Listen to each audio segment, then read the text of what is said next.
दर्शकवृन्द नमस्ते। कानुन, न्याय तथा संसदीय मामला मन्त्रालय र नेपाल टेलिभिजनको संयुक्त प्रस्तुति कार्यक्रम कानुनका कुरामा यहाँलाई हार्दिक स्वागत छ। दर्शकवृन्द, यस कार्यक्रमको मूलभूत उद्देश्य न्यायिक सचेतनाको माध्यमबाट न्यायमा सहज पहुँच पुर्याउने र लोकतन्त्रको सबलीकरण गर्नमा योगदान पुर्याउने नै हो। आजको कार्यक्रममा हामी मेलमिलाप पद्धतिका विषयमा छलफल गर्नेछौँ।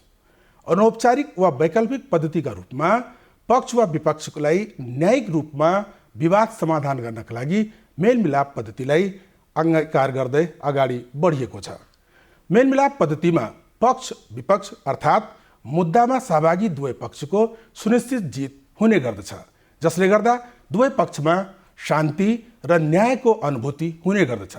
यसै विषयमा छलफल गर्नका लागि सर्वोच्च अदालतका सहरजिस्ट्रार एवं मेलमिलाप परिषदका सचिवालय प्रमुख भद्रकाली पोखरेलजीलाई आज हामी छलफलमा निम्त्याएका छौँ। स्वागत छ कार्यक्रममा यहाँलाई। हस्, नमस्कार। यो अब जसरी यो मेलमिलापको पद्धतिको कुरा गरिन्छ नि, यो हामी कहाँ एक किसिमले समाजमा पहिलेदेखि नै उपयोग हुँदै आएको एउटा पद्धति हो। पहिला पनि नेपाली समाजमा यसलाई उपयोग गर्दै समुदायका विवादहरू निम्त्याउने गर्ने गरिएको थियो। अहिले यो मेलमिलापमा खास गरी कुन पद्धतिलाई अंगीकार गरिएर अगाडि बढिएको छ र यसबाट चाहिँ पक्ष र विपक्ष कसरी सन्तुष्ट हुन्छन्? यो विवादहरूको प्रत्यक्ष सम्बन्ध मानवीय सम्बन्धसित रहेको हुन्छ। जहाँ मानवीय सम्बन्धहरू रहन्छन् त्यहाँ विवादको पनि सम्भावना रहन्छ। त्यो हिसाबले हेर्दा हाम्रो मानवीय सभ्यताको विकासक्रमदेखि नै समाजमा कुनै न कुनै खालका विवादहरूको अस्तित्व रहिरहन्थ्यो र ती विवादहरू समाधान गर्ने सन्दर्भमा विभिन्न खालका समाधानका उपायहरू अवलम्बन गर्दै आएको पाइन्छ। त्यसरी विवाद समाधानका उपायहरू अवलम्बन गर्ने सन्दर्भमा औपचारिक प्रकृतिका विवाद समाधानका विभिन्न तरिकाहरू अवलम्बन गरिएको हुन्छ। त्यसै गरी अनौपचारिक प्रकृतिका विवाद समाधानका तरिकाहरू पनि अवलम्बन गर्दै आएको चाहिँ पाइन्छ। हाम्रै देशकै सन्दर्भमा कुरा गर्दाखेरि पनि हामीसँग औपचारिक विवाद समाधानको विभिन्न तरिकाहरूमध्ये नियमित प्रकृतिका अदालत, न्यायाधिकरणहरू र विशेष प्रकृतिका अदालतहरू, न्यायिक निकायहरू रहेका छन् भने हामीले अनौपचारिक विवाद समाधानका तरिकाहरूमध्ये मध्यस्थता, कतिपय सन्दर्भमा वार्ताको प्रयोग गर्दै आएका छौँ भने पछिल्लो समयमा विकसित अवधारणा भनेको मेलमिलाप पद्धति हो। मेलमिलाप पद्धति र अरू पद्धतिहरूलाई फरक तरिकाले हेर्दाखेरि अन्य औपचारिक प्रक्रियाहरूमा विवादका पक्षहरूको सक्रिय सहभागिता रहँदैन। त्यहाँ विवाद समाधान गर्नका लागि तेस्रो पक्षको चाहिँ संलग्नता रहन्छ। त मेलमिलाप पद्धतिमा विवादका पक्षहरूको सक्रिय सहभागिता रहन्छ भने तेस्रो पक्ष भनेको प्रचलित कानुनले तोकेको निश्चित अवधिको तालिम र योग्यता पुगेका व्यक्तिहरू जसलाई मेलमिलापकर्ता भनिन्छ, उहाँहरूको सहजीकरणमा, उहाँहरूले निष्पक्ष र तटस्थ रूपमा निर्वाह गर्ने उहाँहरूको सहजीकरणमा विवादका पक्षहरूको संलग्नतामा स्वयं विवादका पक्षहरूले नै समाधान गर्ने यो पद्धति हो। र विभिन्न विवादहरूका निश्चित कारणहरू हुन्छन्, विवाद सिर्जना हुने कारणहरू हुन्छन्। त्यस्ता कारणहरूको बारेमा विवादका पक्षहरूलाई बढी जानकारी हुन्छ। औपचारिक प्रक्रियामा आउँदाखेरि ती कारणहरूका बारेमा सम्बन्धित पक्षले आफ्ना भनाइहरू युक्त तरिकाले राख्न सक्ने अवस्था रहँदैन भने यो मेलमिलाप पद्धतिमा विवादका पक्षहरूले आपसमा छलफल गर्छन्, सहमतिमा विवादका पक्षहरू पुग्छन्, तेस्रो पक्षले सहजीकरण गर्ने भएको कारणले गर्दाखेरि विवादका जति कारणहरू छन् ती कारणहरूको पनि उचित सम्बोधन हुन्छ र स्थायी प्रकृतिको दिगो तरिकाले विवादको समाधान हुन्छ र सँगसँगै विवादित पक्षहरूको जुन सम्बन्ध हो त्यो सम्बन्ध पनि पुनर्स्थापित हुन्छ। त्यस हिसाबले हेर्दाखेरि यसलाई अहिले प्राय संसारभरि आत्मसात गरिएको छ र हाम्रो सन्दर्भमा पनि विगत 58 सालदेखि हामीले कुनै न कुनै रूपमा यसलाई प्रयोग गर्दै आएका छौँ। यद्यपि मिलापत्रको अवधारणा हाम्रो न्याय प्रणालीमा धेरै अगाडिदेखि, त्यो अघि सरले भन्नुभएको जस्तो औपचारिक निकायमा र सामुदायिक स्तरमा पनि प्रयोगमा रहँदै आएको थियो। हजुर, यो जस्तो अब मेलमिलाप भनेको एउटा प्रक्रिया हो। हजुर, जस्तो कुनै पक्ष वा विपक्षहरू न्यायिक निकायमा आफ्नो मुद्दा चलिरहेका अवस्थामा या समुदायमा कुनै विवाद सिर्जना भयो भने यो कुन तहमा, कुन स्तरमा र कसरी मेलमिलापमा जान सक्छन्? सहज रूपमा न्यायमा सहज पहुँच पुग्नु पर्यो। यसका लागि उनीहरू कुन तहमा र कसरी जान सक्छन्? यसको प्रक्रिया के हो? अदालतको मुख्य काम भनेको विवादको समाधान गर्ने कुरा हो। त्यो हिसाबले विवादहरू औपचारिक निकायमै आउने हिसाबले अदालतको आफ्नो बिजनेसको हिसाबले उसको लागि विवादहरूलाई समुदायमा अनौपचारिक तरिकाले समाधान गर्दाखेरि कतै अदालतको बिजनेसलाई असर पर्छ कि भन्ने एक हिसाबले हेर्न सकिन्छ। तर हाम्रो न्याय प्रणालीमा हामीले सहज न्यायका लागि न्यायपालिकाले सुधार गरेका विभिन्न कार्यक्रमहरूमा छिटो, छरितो, प्रभावकारी र सहज तरिकाको न्याय र कम खर्चिलो खालको न्यायको अवधारणालाई आत्मसात गर्दै आएको छ र यसका लागि विभिन्न सुधारका कार्यक्रमहरू छन्। हामी आज त्यो विषयमा छलफल गर्दैनौँ। तर यही सन्दर्भमा अदालतहरूले मेलमिलापको अवधारणा हुन त 2058 सालदेखि सामुदायिक स्तरमा विभिन्न खालको यसको बारेमा छलफल अन्तर्क्रिया हुँदै आइरहँदाखेरि 2060 सालमा जिल्ला अदालत नियावलीमा संशोधन गरेर त्यसपछि 2053 सालमा तत्कालीन पुनरावेदन अदालत र सर्वोच्च अदालतको नियावलीहरूमा संशोधन गरेर अदालतको औपचारिक प्रक्रियामा पनि मेलमिलाप पद्धतिलाई, हामी यसलाई कोर्ट रिफर्ड मिडिएसन अथवा अदालत प्रेषित मेलमिलाप पद्धति भन्छौँ, यो पद्धतिलाई आत्मसात गरिएको छ। यसरी औपचारिक निकायमा आएका विवादहरूको सन्दर्भमा जब पक्षहरू अदालत प्रवेश गर्नुहुन्छ आफ्नो विवाद लिएर, त्यति बेला नै त्यहाँ हाम्रो कार्यरत फाँटमा कार्यरत कर्मचारी साथीहरू, त्यसै गरी हाम्रो जिल्ला उच्च अदालतमा रहनुहुने सेसेदार तथा रजिस्ट्रारज्यूहरूले मेलमिलाप पद्धतिको बारेमा सम्बन्धित पक्षहरूलाई जानकारी गराउनुहुन्छ। उहाँहरूले यसबाट हुने फाइदाका बारेमा बताउनुहुन्छ। त्यस्तो अवस्थामा सम्बन्धित पक्ष सहमत हुनुभयो भने उहाँहरूले नै यसको लागि मेलमिलाप प्रक्रियामा पठाउनुहुन्छ। मेलमिलाप प्रक्रियाको सन्दर्भमा त्यहाँ मेलमिलाप केन्द्रहरू स्थापना गरिएको हुन्छ। हाम्रा सबै अदालतहरूमा मेलमिलाप केन्द्रहरू छन्, कतिपय न्यायाधिकरणहरूमा पनि छन्। अहिले त न्यायिक समितिहरूमा पनि मेलमिलापको प्रयोग हुन्छ, त्यहाँ पनि मेलमिलाप केन्द्रहरू छन्। त्यसै गरी समुदाय स्तरमा पनि केही मेलमिलाप केन्द्रहरू छन्। अब अदालतमा जब रजिस्ट्रार सेसेदार सरहरूले मेलमिलाप केन्द्रमा जान अनुरोध गर्नुहुन्छ, त्यसपछि पक्षहरूको विवाद त्यहाँ अदालतको मेलमिलाप केन्द्रमा जान्छ। त्यहाँ रोस्टरमा तालिम लिएका मेलमिलापकर्ताहरूको सूची हुन्छ र सम्बन्धित पक्षले मेलमिलापकर्तालाई छनौट गर्नुहुन्छ अनि उहाँहरूले हाम्रो निर्धारित मेलमिलापको जुन प्रक्रिया छ त्यो प्रक्रिया अवलम्बन गर्नुहुन्छ। अर्को, पक्षहरूले कुनै पनि तहमा पुगेको मुद्दामा हामी मेलमिलाप प्रक्रियाबाट जान्छौँ भने अदालतहरूले उच्च प्राथमिकतामा राखेर त्यो अवस्थामा पनि मेलमिलाप प्रक्रियामा पठाउने कुरा हुन्छ भने तेस्रो अवस्था भनेको जब मुद्दाको प्रक्रिया अगाडि बढिसकेपछि हामी पेशीको लागि इजलासमा पेश गर्छौँ। इजलासमा पेश गरिरहँदाखेरि सम्बन्धित इजलासको मान्य न्यायाधीशज्यूहरूबाट त्यस्तो मुद्दा मेलमिलाप प्रक्रियाबाट समाधान हुन उपयुक्त छ भन्ने लागेमा र सम्बन्धित पक्षको सहमतिका आधारमा त्यति बेला पनि मुद्दा मेलमिलाप केन्द्रहरूमा जाने प्रक्रिया चाहिँ रहेको छ। हजुर, जस्तो यो मेलमिलाप जुन परिषद छ नि, यसको अहिलेसम्मको आफ्नो अनुभवमा कस्ता कस्ता खालका मुद्दाहरू मेलमिलापमा जाने गरेको देखिएको छ? अब समाजमा खास गरी पारिवारिक र सम्पत्तिका मुद्दाहरू बढी हुन्छन् अनि यी मुद्दाहरू टुङ्गो लागिसकेपछि मेलमिलापमा पनि गइसकेपछि फेरि के पुनः मुद्दा लिएर फेरि कुनै निकायमा जान सक्छन्? हाम्रो कानुनमा व्यवस्था भएअनुसार मेलापत्र हुने प्रकृतिका मुद्दाहरूलाई मेलमिलाप प्रक्रियामा पठाउन सकिन्छ।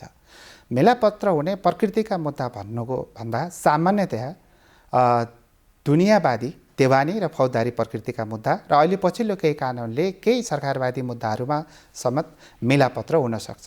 त्यस्ता मेलापत्र हुने मुद्दाहरू सरले भन्नुभएको जस्तै पारिवारिक प्रकृतिका, त्यसै गरी सम्पत्तिसित जोडिएका र करारजन्य विषयहरू, वाणिज्य व्यापारसित सम्बन्धित यस्ता विवादहरू मेलमिलाप पद्धतिबाट मेलमिलापको प्रक्रियामा चाहिँ जाने गर्छन् र हामीले हेर्दाखेरि मिलापत्र हुन सक्ने मुद्दाहरू मात्र मेलमिलाप प्रक्रियामा जान्छन्।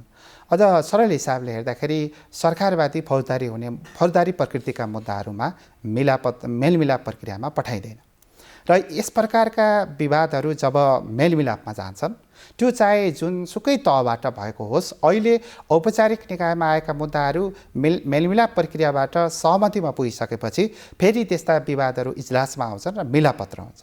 अब यो मिलापत्र हुँदाखेरि पक्षहरूलाई धेरै सजिलो पनि छ। उहाँहरूलाई जुन अदालती शुल्कहरू, दस्तुरहरू, त्यो सब कुरा मिना हुने अवस्था पनि छ, एउटा फाइदाको पक्ष। अर्को कुरा चाहिँ यस प्रकारले मिलापत्र भइसकेपछि त्यस्तो मुद्दामा सामान्यतया पुनरावेदन लाग्दैन। त्यो मुद्दा त्यहीँनिरबाट अन्त्य चाहिँ हुन्छ। यसले गर्दाखेरि विवादका पक्षहरूले छिटो छरितो तरिकाले र कम खर्चिलो तरिकाले विवादको समाधान पाउनुहुन्छ। अर्को कुरा, यो विवादको समाधान त उहाँहरू आफैले आफ्नै सहमतिमा गरेको विवाद हो। त्यस्तो विवाद प्रभावकारी रूपले कार्यान्वयन पनि हुन्छ, उहाँहरूको सहमतिमा भएको छ, उहाँहरूको संलग्नतामा चाहिँ भएको छ। त्यसले गर्दाखेरि यसले फैसला कार्यान्वयन गर्न पनि सजिलो बनाउँछ। यसमा पुनरावेदनको तहहरूमा जाँदैन।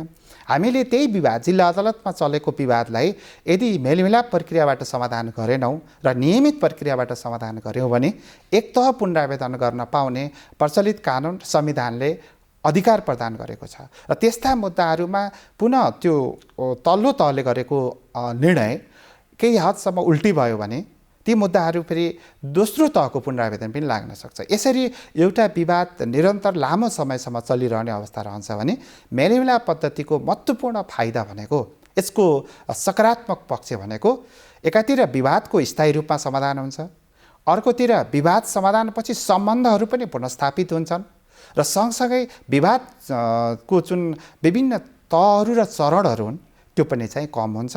त्यसले गर्दा यसले कम खर्चिलो सहज अवस्था चाहिँ सिर्जना गर्छ। अहिले जुन हाम्रो व्यवस्था छ नि, यसमा चाहिँ स्थानीय निकायहरू पनि न्याय निरूपणका काम गर्न सक्छन्। स्थानीय निकाय पनि छ।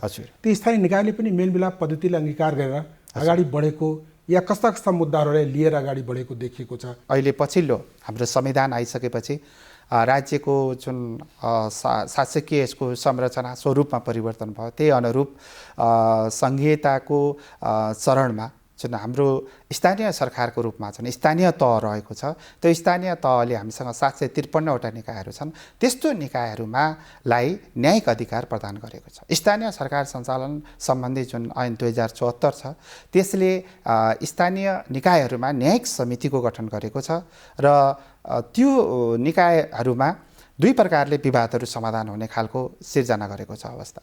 स्थानीय सरकार सञ्चालन ऐन 2074 को दफा 47 को दफा 2 अन्तर्गतका विवादहरू सबै मेलमिलाप प्रक्रियाबाट नै समाधान हुन्छन् र एक अन्तर्गतका मुद्दाहरूको समाधान गर्ने क्रममा पनि मेलमिलाप प्रक्रियालाई अवलम्बन गर्न सकिन्छ।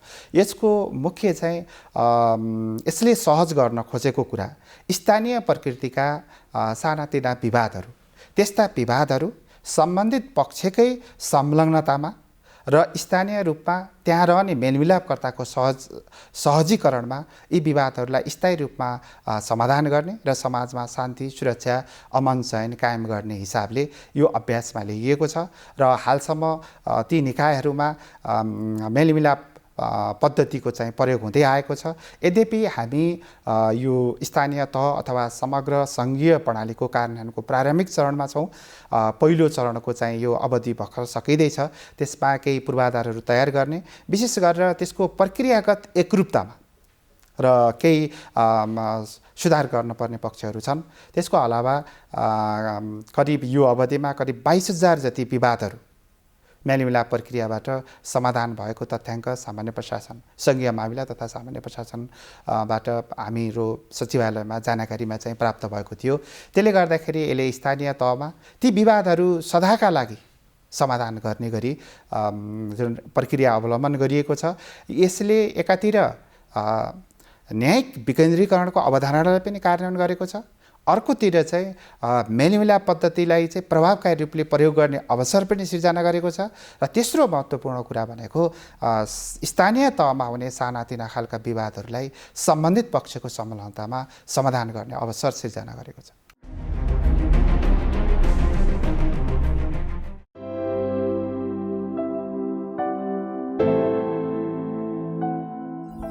कता हिँडे मामा?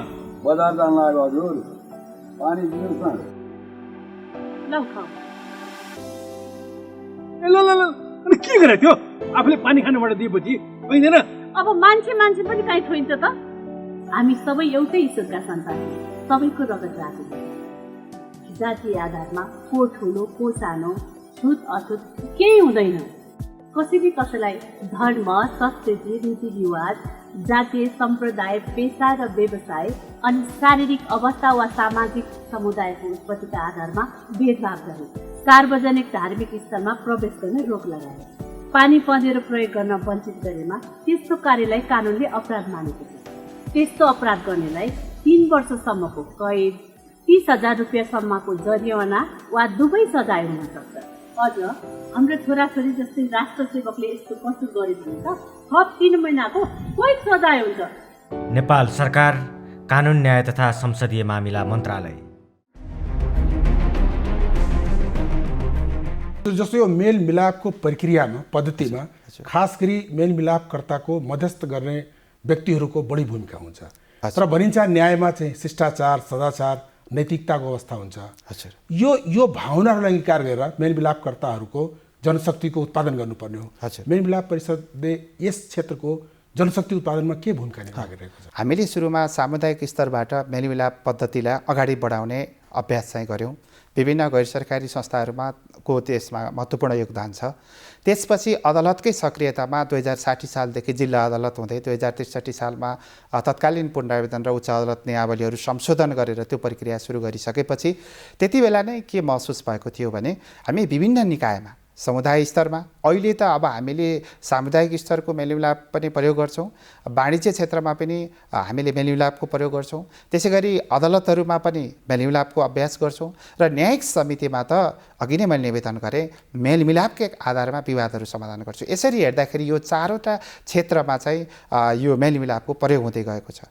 यो कुरालाई आवश्यकता महसुस गरे यो समग्र कुराको नियमन र व्यवस्थापन गर्नका लागि केन्द्रीय स्तरमा र छाता सङ्गठनको परिकल्पना गरिएको छ। त्यसका लागि 2068 सालमा मेलमिलाप सम्बन्धी ऐन जारी भयो। त्यसपछि 2070 सालमा मेलमिलाप सम्बन्धी नियावली जारी भयो र ऐन र नियावलीको व्यवस्था अनुसार 2071 साल वैशाख 1 गतेदेखि मेलमिलाप परिषदको चाहिँ गठन भयो र ती कानुनहरूले मेलमिलाप परिषदको कार्यक्षेत्रको बारेमा विभिन्न व्यवस्थाहरू गरेका छन्। अहिले सर्वोच्च अदालतका मान्य न्यायाधीशज्यूको अध्यक्षतामा मेलमिलाप परिषदको गठन गर्ने व्यवस्था रहेको छ। त्यसमा सङ्घीय मामिला तथा सामान्य प्रशासन मन्त्रालयका सचिवज्यू जो स्थानीय निकायको मेलमिलाप समितिसँग सम्बन्धित रहने त्यो मन्त्रालय हो, त्यसै गरी कानुन मन्त्रालय, महान्यायाधिवक्ताको कार्यालय, नेपाल बार र सँगसँगै यो सामुदायिक स्तरका मेलमिलाप केन्द्रहरूमा संलग्न रहेका विभिन्न संस्थाहरूमा आबद्ध रहनुभएको महिला तथा पुरुषहरूको सहभागितामा मेलमिलाप परिषद चाहिँ गठन हुने व्यवस्था रहेको छ। मेलमिलाप परिषदले विशेष गरेर मेलमिलाप पद्धतिको कार्यान्वयनका सन्दर्भमा नीतिगत व्यवस्थाहरू सिफारिस गर्ने र मेलमिलाप पद्धतिलाई प्रभावकारी बनाउनका लागि मेलमिलापकर्ताको आवश्यकता पर्छ। त्यस्तो मेलमिलापकर्ताका लागि कानुनले नै निश्चित अवधिको तालिम लिनुपर्ने हुन्छ। त्यसका लागि पाठ्यक्रमको कुरा, त्यो पाठ्यक्रमहरू सञ्चालन गर्नका लागि चाहिँ पाठ्यक्रम अनुसार तालिमहरू सञ्चालन गर्नका लागि तालिम निर्देशिकाहरूको तयारी गर्ने काम मेलमिलाप परिषदबाट गर्ने गरिन्छ। मेलमिलाप सम्बन्धी ऐनको व्यवस्थाका आधारमा अहिले अन्य संस्थाहरू, विभिन्न संस्थाहरूले पनि मेलमिलाप परिषदमा स्वीकृति लिएर मेलमिलाप सम्बन्धी काम गर्ने, तालिम सञ्चालन गर्ने काम गर्छन्। अहिले हामीसँग मेलमिलाप परिषदमा त्यस्ता 33वटा संस्थाहरू चाहिँ रहनु भएको छ। यसरी यो सबै निकायले मेलमिलापकर्ताको तालिम सञ्चालन गर्ने र सँगसँगै मेलमिलाप परिषदले मेलमिलापकर्ताको आचार संहिताको कुरा हजुरले जोड्नु भएको थियो। मेलमिलापकर्ताहरूले गर्न हुने कुराहरू र गर्न नहुने कुराको सन्दर्भमा उहाँहरूको कोड अफ कन्डक्ट छ र उहाँहरूले निष्पक्ष र तटस्थ रूपमा व्यवहार सम्बन्ध गर्ने सन्दर्भमा उहाँहरूले के कस्ता कामहरू गर्न हुन्छ, गर्नु हुँदैन र तालिम प्राप्त गरिसकेपछि त्यसै अनुरूप काम कारबाही भएको छ कि छैन भन्ने कुराको समग्र कामहरूको यसको मूल्याङ्कन गर्ने, यसको अनुगमन गर्ने र यसको गुणस्तरीयता निर्धारण गर्ने र यदि कहीँ कतैबाट आचार संहिताहरू उल्लङ्घन भएको अवस्था छ भने त्यस्तोलाई नियमन गर्ने काम समेत मेलमिलाप परिषदले गर्दै आएको छ। मेलमिलाप परिषदले आफ्ना कामहरूलाई व्यवस्थित गराउने सन्दर्भमा पछिल्लो समयमा गत आर्थिक वर्षमा यसको प्रथम पञ्चवर्षीय रणनीति योजना तर्जुमा गरेर र नेपालमा एउटा प्रभावकारी खालको मेलमिलाप पद्धतिलाई थप व्यवस्थित र यसलाई चाहिँ सञ्चालन गर्ने हिसाबले विभिन्न 6वटा कार्यदिशामा 34वटा रणनीतिक कार्यक्रमहरू सञ्चालन गरेको छ, समावेश गरेर विस्तृत रूपमा चाहिँ यसको रणनीति योजना तर्जुमा गरेको छ। त्यो रणनीतिक योजना अन्तर्गत वार्षिक कार्ययोजनाहरू तयार गर्ने र त्यसको कार्यान्वयन गर्ने गरिन्छ। गत आर्थिक वर्षको कार्ययोजना अनुसार अहिले विशेष गरेर मेलमिलाप परिषदबाट यसको ऐन नियम हरूको समसामयिक परिमार्जन गर्ने कामहरू अगाडि बढिरहेको छ। त्यसै गरी यसका कार्यविधि र निर्देशिकाहरूलाई परिमार्जन गर्ने काम, विशेष गरेर सबै निकायहरूमा यसको प्रयोगमा एकरूपताको उद्देश्यले चाहिँ ती कामहरू अगाडि बढेका छन्। पाठ्यक्रमहरूमा समसामयिक परिमार्जन गर्ने र त्यसका निर्देशिकाहरू निर्माण गर्ने कामहरू अगाडि बढाइरहेको छ। त्यसै गरी यो न्यायाधीश सम्मिलित मेलमिलाप पद्धतिको सम्बन्धमा पनि अध्ययनको कामलाई यसले अगाडि बढाइरहेको छ। अर्को महत्त्वपूर्ण कुरा, यो मेलमिलाप पद्धति हामीले लागू गरेको अब करिब 20 वर्षको अवधि भइसक्यो। अहिलेसम्मको समग्र परिस्थितिलाई यसको समीक्षा गर्ने हिसाबले यसको बेसलाइन सर्वेको कामहरू चाहिँ अगाडि बढाइरहेको छ। यो सबै कुराहरू गरिसकेपछि यसको नीतिगत सुधार गर्नुपर्ने कुराहरूको सन्दर्भमा सम्बन्धित साधिकार निकायमा यसको सिफारिस गर्ने र यसका आफ्ना जुन अनुगमन, निरीक्षण, सुपरिवेक्षणका कामहरूका सन्दर्भमा सूचना प्रविधिको प्रयोग गरेर र प्रभावकारी खालको मेलमिलाप पद्धति नेपालमा स्थापना गर्ने हिसाबले मेलमिलाप परिषदले आफ्ना कार्यक्रमहरू अगाडि बढाइरहेको छ। मेलमिलाप परिषद छ। हजुर। यो मेलमिलाप परिषदले खास गरी यो मेलमिलाप पद्धतिलाई प्रवर्धन गर्ने, यसको नियमन गर्ने, हजुर, आगामी रणनीति बनाउने जस्ता कामहरू गरिरहेको होला। हजुर। अब आगामी दिनमा यो पद्धतिलाई अझै सहज, सरल र न्यायिक प्रक्रियामा चाहिँ यसलाई निरूपणका लागि चाहिँ विशेष रूपमा व्यवस्थित गर्नलाई खास के अब कामहरू अगाडि बढाउने, कस्तो कार्यदिशा लिने, के गर्ने अब सोच बनाएको छ? अहिले सर्वोच्च अदालतका वरिष्ठतम मान्य न्यायाधीश श्रीमान दीपक कुमार कार्कीज्यूको अध्यक्षतामा मेलमिलाप परिषद रहेको छ। मैले अघि पनि निवेदन गरेँ, सङ्घीय मामिला तथा सामान्य प्रशासन मन्त्रालयको सचिवज्यू, त्यसै गरी यो न्यायिक क्षेत्रका प्रमुख निकायहरू, कानुन मन्त्रालय, महान्यायाधिवक्ताको कार्यालय, नेपाल बारको त्यहाँ नै उपस्थिति चाहिँ त्यो परिषदमा चाहिँ रहेको छ। त्यो हिसाबले परिषदले आफ्नो रणनीतिक योजना अन्तर्गत विभिन्न कार्यक्रमहरू अगाडि बढाइरहेको छ। विशेष गरेर परिषदको अहिलेसम्म आफ्नो भवन चाहिँ छैन, संरचनाहरू चाहिँ त्यो छैन। त्यसै गरी परिषदबाट अब हामीले विभिन्न खालका प्रकाशनहरू त गरिँदै आएका छौँ। परिषदले आफ्नो जर्नलहरू पनि निकालेको छ र मेलमिलाप पद्धतिको सन्दर्भमा अवधारणागत हिसाबले यसलाई बुझ्ने, यसको जति पनि लिटरेचर हो, साहित्य हो, त्यसलाई एउटा राख्ने गरी यसको वेबसाइटहरूलाई थप विस्तार गर्नुपर्ने, त्यसलाई प्रभावकारी बनाउन पर्ने छ। त्यसै गरी विभिन्न निकायहरूमा भएका कामहरूलाई अनुगमन गर्नको लागि त्यसमा सूचना प्रविधिको प्रयोग गर्नुपर्ने अवस्था छ। सँगसँगै परिषदको अहिलेसम्म आफ्नो सङ्गठन व्यवस्थापन, सङ्गठन संरचना रहेको छैन। त्यहाँनिर अहिले सर्वोच्च अदालतमा कार्यरत विभिन्न पदाधिकारीहरू गएर काम गर्ने अवस्था छ। त्यो हिसाबले हेर्दाखेरि अगाडि सारिएका यसका जति पनि कार्यक्रमहरू छन्, यी कार्यक्रमहरूलाई प्रभावकारी रूपले कार्यान्वयन गर्न र समग्रमा मेलमिलाप पद्धतिको यसको प्रभावकारिताका लागि र यसको जति कार्यक्षेत्र विस्तार भएको छ, त्यो विस्तारित कार्यक्षेत्रमा यसको विभिन्न प्रक्रियाहरूको प्रयोगमा एकरूपता, जस्तो यसका आफ्ना विभिन्न प्रक्रियाहरू छन्, यी प्रक्रियाहरू सही रूपले प्रयोग गर्न सकियो भने यो पद्धतिले नै सम्बन्धित पक्षहरूलाई विवाद समाधानको निष्कर्षमा पुग्न सहयोग पुर्याउँछ। यो आफैमा एक हिसाबले अलि वैज्ञानिक प्रकृतिको पद्धति पनि छ, तर यसलाई सही तरिकाले प्रयोग गर्न सकिएन भनेदेखि त्यस्तो अवस्थामा अपेक्षित उपलब्धि चाहिँ हासिल नहुन सक्छ। त्यो हिसाबले हेर्दाखेरि यसलाई अगाडि बढाउने सन्दर्भमा जति सञ्चालित कार्यक्रमहरू छन् त्यो सन्दर्भमा यसको लागि केही स्रोत साधन, जनशक्तिको, भौतिक पूर्वाधारको र सूचना प्रविधिमा यसलाई आबद्ध गर्न आवश्यक छ र हामी हाम्रो आफ्नो विवाद आफै समाधान गर्ने जुन अवसर सिर्जना भएको छ, तेस्रो पक्षको उपस्थितिमा विवादहरू समाधान गर्दाखेरि पक्षहरूको कम सहभागिता चाहिँ रहने र सही तरिकाले विवादको समाधान नहुने, निर्णय फैसलाहरू त हुन्छन् तर त्यसले विवादित पक्षहरूको सम्बन्धलाई पुनर्स्थापित गर्ने र जुन हामीले परिकल्पना गरेको एउटा शान्तिपूर्ण समाजको, सहअस्तित्वपूर्ण समाजको निर्माण गर्नका लागि यो महत्त्वपूर्ण यो चाहिँ उपायको रूपमा, तरिकाको रूपमा रहेको मेलमिलाप पद्धतिलाई प्रभावकारी बनाउने सन्दर्भमा मेलमिलाप परिषदबाट अगाडि सारेका कार्यक्रमहरूलाई प्रभावकारी रूपमा चाहिँ सञ्चालन गर्न सकियो भने निश्चित रूपमा त्यो उद्देश्य उपलब्ध हासिल हुन सक्छ र त्यस दिशातर्फ मेलमिलाप परिषद चाहिँ क्रियाशील रहेको अवस्था छ। हस्, यहाँले समय दिनुभयो, यसको लागि यहाँलाई धेरै धेरै धन्यवाद। हस्, यो अवसरका लागि म मेरो व्यक्तिगत तर्फबाट र सँगसँगै म मेलमिलाप परिषदको सचिवालयको तर्फबाट हजुरलाई धेरै धेरै धन्यवाद। नमस्कार। हस् त दर्शकबिन, आज हामी मेलमिलाप पद्धतिका विषयमा छलफल गऱ्यौँ। कानुन, न्याय तथा संसदीय मामला मन्त्रालय र नेपाल टेलिभिजनको संयुक्त प्रस्तुति कानुनको कुरामा अब हामी अर्को श्रृङ्खलामा फेरि यस्तै विषयवस्तु लिएर फेरि उपस्थित हुने नै छौँ। तबसम्मका लागि हामी सबैलाई बिदा दिनुहोस्। नमस्ते।